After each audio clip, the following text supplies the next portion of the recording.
We see, subhanallah, Andalus as an Islamic state, Islamic Spain. This was the light of the ummah for so long. The amount of education, just to compare, for example, Al-Andalus to where we are today. Because as I said, no doubt we're at a low point today. Al-Andalus, in 1 year, and remember, we're going back a long time ago. You didn't have the same technology, you didn't have printing presses, you didn't have computers and the internet. In Al-Andalus, in 1 year, more books were translated into the Arabic language than in the entire Middle East today. More books were translated in 1 year in Al-Andalus, going back 1,000 years ago, than the entire Middle East today. This shows that the level of education was so high. This shows how educated and concerned with educating the ummah they were. This shows that we have fallen down today. There's a beautiful story from the history of Al-Andalus where the Khalifa at the time, he wanted to find someone to marry his daughter. And the Khalifa, he doesn't just want anyone to, it was his son. He didn't want just anyone to marry his son. You want to find the best girl available. So he made a proclamation in the city of Cordoba. He said, if there is a family who has a girl that's of the age that's ready for marriage, meaning maybe 16, 20 years old, put a candle in your window tonight. And she's ready for marriage, and she has memorized the entire Quran. Put a candle in your window tonight. They said the entire city was lit up that night. The entire city was lit up because there were so many young girls who had memorized the Quran. So he said, Khair, my son can't marry that many women. So he said the next night, any of you who has a daughter who's of the age to marry, who has memorized the entire Quran and also one of the certain books of Maliki fiqh, put a candle in your window tonight. It was said again that night, not as much as the night before, but almost again the whole city was lit up by candles. I would dare to say that if we were to ask about our entire ummah today, to have one girl who's of the age to get married, who has memorized the entire Quran and one of the books of Maliki fiqh, khalas, any book of fiqh, we would not have a single candle in our windows tonight. This shows the state of the ummah, and this is a sign that we see when our women are educated, the ummah is strong. For the men to be educated, khalas, men are always going to be educated. They're always going to be needed. You're always going to need an imam. But the true test for the ummah is when the women are educated. You see today, most of our women, some parts of the world, the women can't even go into the masjids. They won't even have a space for them in the masjids, let alone educating them. You find, khalas, she knows how to cook and clean, perfect, mashallah, this is all we need. No, they must be educated. This is why Andalus, it was seen as a high time for the ummah to know about Islam. No, I'm not saying for her to go to university and study liberal arts and accounting. I'm talking about Islam. To come to the Islamic centers and to know her religion. We must have this because she is the one who is going to raise a nation. The husband, the father isn't there to raise the children. The mother is. If she doesn't know about her religion, what is she going to pass on?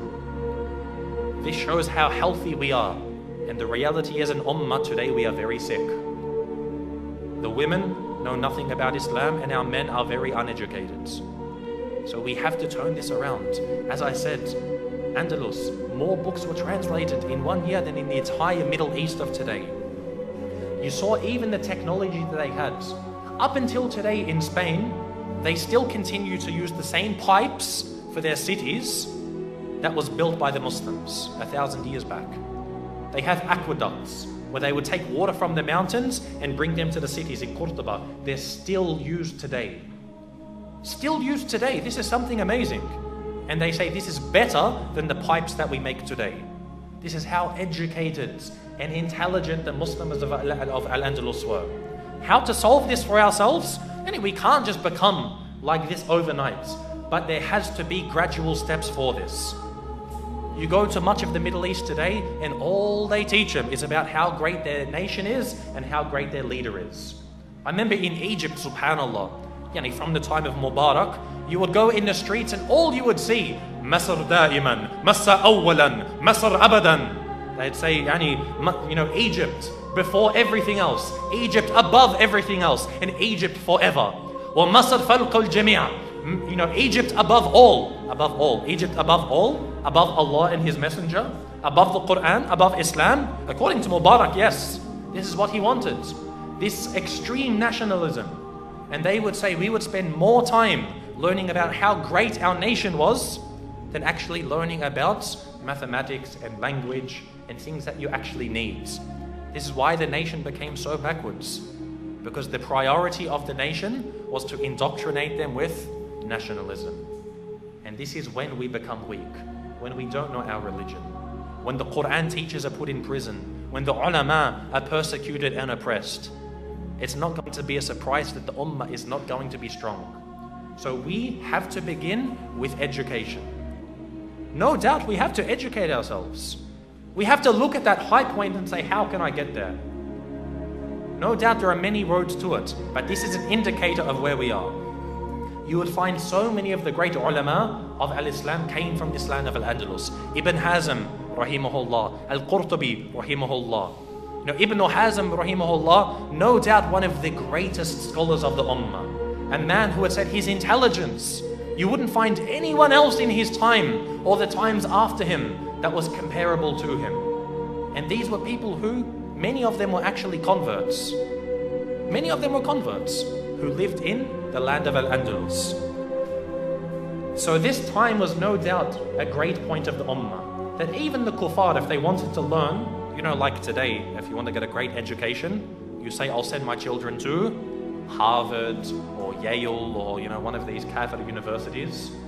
You find, unfortunately, in our days, it might not entirely be like this in Australia, it is to a large degree, but in many of the Muslim countries, when a student gets 100%, he gets a scholarship to go to Britain. He gets 90%, put him into medicine. 80%, put him into law.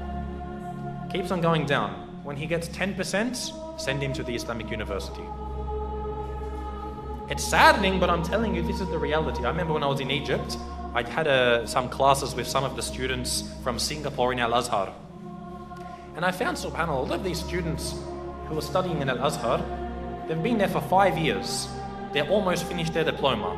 They can't even speak Arabic. When it comes to wudu and the fiqh of wudu, they don't know anything. You question them, how many sunnah prayers are there for Asr? He has no idea. So you've been here for 5 years and you know nothing. And why did you come here? And he says, I wanted to get into medicine, but my results weren't good enough, so I was sent to the Islamic University. Even in Australia, you'd find, some of the universities overseas, they'll just accept anyone. Can you write your name? Yes, mashallah, get a scholarship to go overseas. This is a problem, that we have to make sure that we're sending the right people to go study.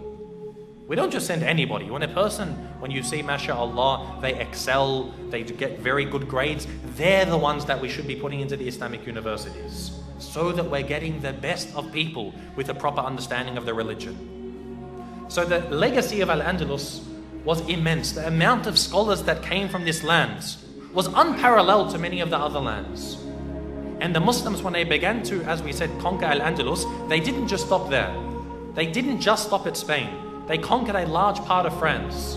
And they began to go into France, because at this time, after the fall of the Roman Empire, all of Europe was weakened. So all of a sudden you had the Muslims coming in this way and Muslims coming in from the south of Italy. And the Muslims of Al-Andalus, they met the French at a battle that is called the Battle of Poitiers. And this battle, according to some historians, they debate over the significance of this, but especially the non-Muslim historians, they say, had of the Muslims been victorious in this battle, today all of Europe would have been Muslim. That was the last line of defense. The Christians put everything they had. They were led by their leader, Charles Martel, and they were able to beat the Muslims. And the historians, I say, had we not defeated them at that time, we would be praying in masjids today, and all of our universities would have minarets. So we see the power that the Muslims had.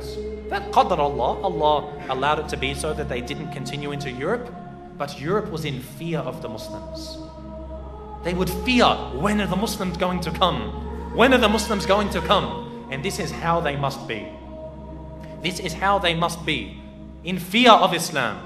Not that they say, the Muslims, these people can't even keep their streets clean. How are they going to conquer us? And this is the reality of what we find today.